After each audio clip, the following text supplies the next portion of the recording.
Hello दोस्तों, कैसे हैं आप सभी। आप लोगों का कल 29 मई को राम मनोहर लोहिया अवध विश्वविद्यालय में बीए सेकंड सेमेस्टर वाले बच्चों का ज्योग्राफी का पेपर है और आपके पेपर का नेम है ह्यूमन ज्योग्राफी। दोस्तों, ये वीडियो आपके लिए बहुत इंपॉर्टेंट है क्योंकि ये आपका लेटेस्ट मॉडल पेपर है। आप देख लीजिए 2026 का। इसलिए मैं आपसे रिक्वेस्ट कर रही हूँ कि आप प्लीज़ ये पूरा पेपर खत्म करके जाइएगा।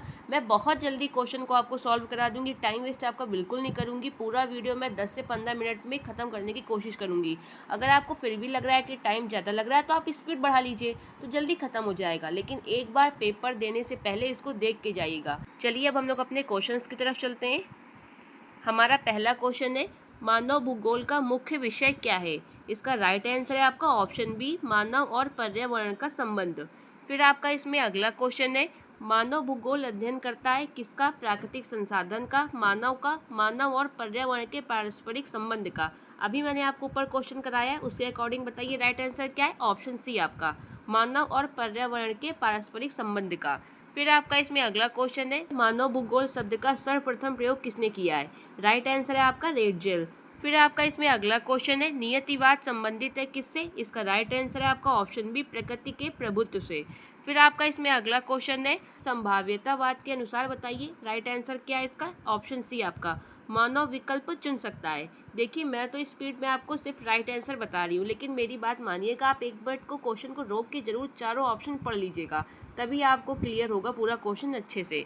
फिर आपका अगला क्वेश्चन है, इसमें मानव भूगोल की प्रकृति कैसी है। इसका राइट आंसर है आपका ऑप्शन सी, समन्वित एवं अंतःविषयक। फिर आपका अगला क्वेश्चन है, मानव भूगोल का संबंध किन विषयों से है। तो समाजशास्त्र, अर्थशास्त्र, मानव शास्त्र। राइट आंसर आपका ऑप्शन डी, उपरोक्त सभी। फिर आपका अगला क्वेश्चन है, भूगोल मानव पर्यावरण संबंधों का अध्ययन है, ये कथन किसका है। तो राइट आंसर है आपका ऑप्शन बी, रेडजेल का। फिर आपका इसमें अगला क्वेश्चन है, मानव भूगोल का क्षेत्र दर्शाता है क्या। तो इसका राइट आंसर है आपका ऑप्शन बी, अध्ययन का विस्तार। फिर आपका इसमें अगला क्वेश्चन है, सांस्कृतिक भूगोल का भाग है, किसका भाग है। तो इसका राइट आंसर आपका ऑप्शन बी, मानव भूगोल का भाग है आपका सांस्कृतिक भूगोल। फिर आपका इसमें अगला क्वेश्चन है, मानव भूगोल का अध्ययन किस पे होता है बताइए। तो इसका राइट आंसर आपका ऑप्शन डी, उपरोक्त सभी पर। स्थानीय स्तर पे भी होता है, क्षेत्रीय स्तर पे भी होता है और वैश्विक स्तर पे भी होता है। फिर आपका अगला क्वेश्चन है, मानव भूगोल में स्थान का अर्थ है क्या। तो इसका राइट आंसर है आपका ऑप्शन सी, विशिष्ट भौगोलिक स्थिति। फिर आपका इसमें अगला क्वेश्चन है, भारत में मानव भूगोल के विकास में किसका योगदान उल्लेखनीय है। तो राइट आंसर है आपका ऑप्शन बी, पुराण का।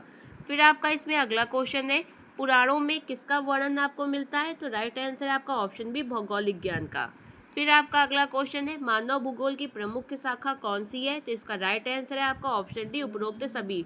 जनसंख्या भूगोल भी, आर्थिक भूगोल भी और सांस्कृतिक भूगोल भी। फिर आपका इसमें अगला क्वेश्चन है, मानव पर्यावरण संबंध किस प्रकार का होता है। तो इसका राइट आंसर है आपका ऑप्शन बी, गतिशील। फिर आपका इसमें अगला क्वेश्चन है, मानव भूगोल का उद्देश्य क्या है। तो इसका राइट आंसर है आपका ऑप्शन बी, मानव क्रियाओं का अध्ययन। फिर आपका इसमें अगला क्वेश्चन है, मानव भूगोल है क्या, बताइए क्या है। तो ऑप्शन बी आपका सामाजिक विज्ञान। फिर आपका इसमें अगला क्वेश्चन है, मानव भूगोल में संस्कृति का अर्थ बताइए क्या है। तो इसका राइट आंसर है आपका ऑप्शन बी, जीवन शैली। फिर आपका इसमें अगला क्वेश्चन है, मानव भूगोल में पर्यावरण का अर्थ बताइए क्या है। तो ऑप्शन सी आपका एकदम सही है, मानव के चारों ओर की स्थितियाँ। फिर इसमें आपका अगला क्वेश्चन है, मानव भूगोल का अध्ययन क्यों महत्वपूर्ण है। संसाधनों की समझ, विकास योजना, मानव व्यवहार। राइट आंसर है आपका उपरोक्त सभी। फिर आपका अगला क्वेश्चन है, मानव भूगोल का संबंध किससे नहीं है। समाज से, संस्कृति से, मौसम विज्ञान या खगोल विज्ञान। इसका राइट आंसर आप बताइए क्या होगा। ऑप्शन डी, खगोल विज्ञान से मानव भूगोल का कोई संबंध नहीं है। फिर आपका इसमें अगला क्वेश्चन है, मानव भूगोल में विकास का अर्थ है बताइए क्या। आर्थिक वृद्धि, समग्र प्रगति, जनसंख्या वृद्धि या औद्योगिकीकरण। तो इसका राइट आंसर है आपका ऑप्शन बी, समग्र प्रगति। फिर आपका इसमें अगला क्वेश्चन है, मानव भूगोल में क्षेत्रीय अध्ययन का क्या महत्व है। तो इसका राइट आंसर है आपका ऑप्शन डी, उपरोक्त सभी। तुलना करना भी, विविधता समझना और योजना बनाना। ऑप्शन डी आपका एकदम सही है। फिर आपका अगला क्वेश्चन है, मानव भूगोल का मूल आधार क्या है। प्रकृति, मानव, मानव पर्यावरण संबंध या संस्कृति। तो राइट आंसर है आपका ऑप्शन सी, मानव पर्यावरण संबंध।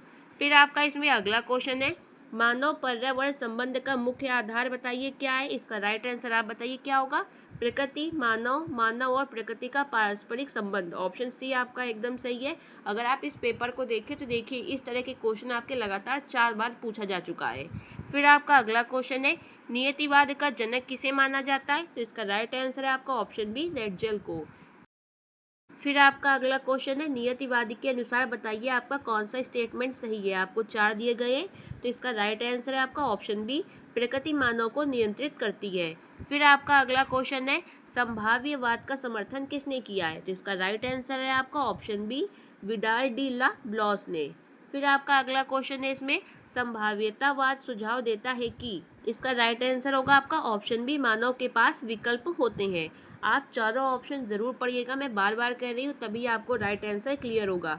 आपका टाइम वेस्ट ना हो इसलिए मैं सिर्फ आपको सही उत्तर बता रही हूँ। फिर आपका इसमें अगला क्वेश्चन है, नवनियतिवाद का प्रतिपादन किसने किया है? तो इसका राइट आंसर है आपका ऑप्शन फर्स्ट, ग्रिफिथ टेलर ने। फिर आपका अगला क्वेश्चन है, नवनियतिवाद को जाना जाता है, बताइए किस रूप में जाना जाता है? कठोर नियतिवाद के रूप में, संतुलित दृष्टिकोण के रूप में, मानववादी केंद्रित के रूप में, पर्यावरणवाद के रूप में, बताइए। तो इसका राइट आंसर है आपका ऑप्शन बी, संतुलित दृष्टिकोण के रूप में। फिर आपका इसमें अगला क्वेश्चन है, स्टॉप एंड गो डिटर्मिनिज्म का संबंध किससे है? तो इसका राइट आंसर है आपका ऑप्शन सी, नवनियतिवाद से। फिर आपका इसमें अगला क्वेश्चन है, मानव पर्यावरण संबंध का स्वरूप बताइए इसमें कौन सा है? तो राइट आंसर है आपका ऑप्शन बी, गतिशील। फिर आपका इसमें अगला क्वेश्चन है, नियतिवाद में मानव की भूमिका कैसी है? प्रमुख, गौण, समान या स्वतंत्र? तो राइट आंसर है आपका ऑप्शन बी, गौण। फिर आपका अगला क्वेश्चन है, इसमें संभाव्यतावाद में प्रकृति की भूमिका कैसी है बताइए? नगण्य, सहायक, प्रमुख या अप्रासंगिक? बताइए क्या होगा इसका राइट आंसर? तो ऑप्शन बी आपका सहायक। फिर आपका अगला क्वेश्चन है, नवनियतिवाद में जोर दिया जाता है, बताइए किस पे? केवल प्रकृति सर्वोपरि है, केवल मानव सर्वोपरि है, या दोनों के बीच संतुलन पे? तो राइट आंसर है आपका ऑप्शन सी, दोनों के बीच संतुलन। फिर आपका इसमें अगला क्वेश्चन है, नियतिवाद किस काल में अधिक प्रचलित था बताइए? तो इसका राइट आंसर है आपका ऑप्शन सी, आधुनिक काल के प्रारंभ में। फिर आपका इसमें अगला क्वेश्चन है, संभाव्यतावाद का विकास हुआ बताइए कब? तो ऑप्शन सी आपका एकदम सही है, 20वीं सदी में। फिर आपका अगला क्वेश्चन है, मानव पर्यावरण संबंध का अध्ययन बताइए किसमें किया जाता है? भौतिक भूगोल, मानव भूगोल, जैव भूगोल या गणितीय भूगोल? तो इसका राइट आंसर है आपका ऑप्शन बी, मानव भूगोल में। फिर आपका इसमें अगला क्वेश्चन है, नियतिवाद के समर्थक बताइए कौन है इसमें? तो राइट आंसर है आपका ऑप्शन सी, ऑप्शन फर्स्ट और ऑप्शन सेकेंड दोनों है, इसलिए राइट आंसर ऑप्शन सी होगा आपका। फिर आपका अगला क्वेश्चन है, संभाव्यतावाद के अनुसार विकास किस पर निर्भर करता है? प्रकृति पे, मानव की क्षमता, जलवायु या संसाधन? तो राइट आंसर है आपका ऑप्शन बी, मानव की क्षमता पर। फिर आपका अगला क्वेश्चन है, नवनियतिवाद समन्वय है, बताइए किसका?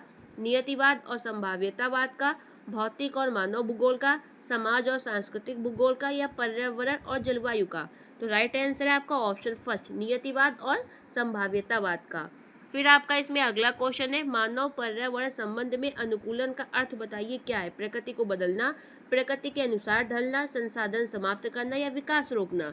तो राइट आंसर है आपका ऑप्शन बी, प्रकृति के अनुसार ढलना आपका अनुकूलन का अर्थ है। फिर आपका अगला क्वेश्चन है, संशोधन का अर्थ है बताइए क्या? पर्यावरण को बदलना, मानव को बदलना, जलवायु को बदलना या समाज को बदलना? तो राइट आंसर है आपका पर्यावरण को बदलना, ऑप्शन फर्स्ट आपका एकदम सही है। फिर आपका अगला क्वेश्चन है, मानव पर्यावरण संबंध का उदाहरण है क्या? कृषि, उद्योग, आवास या उपरोक्त सभी? तो राइट आंसर है आपका उपरोक्त सभी, ऑप्शन डी। फिर आपका अगला क्वेश्चन है, नवनियतिवाद में चेतावनी दी गई है किसकी? संसाधनों के अंधाधुंध उपयोग की, संसाधनों के असंतुलित उपयोग की, विकास की या संरक्षण की? तो राइट आंसर है आपका ऑप्शन बी, संसाधनों के संतुलित उपयोग की चेतावनी दी गई है।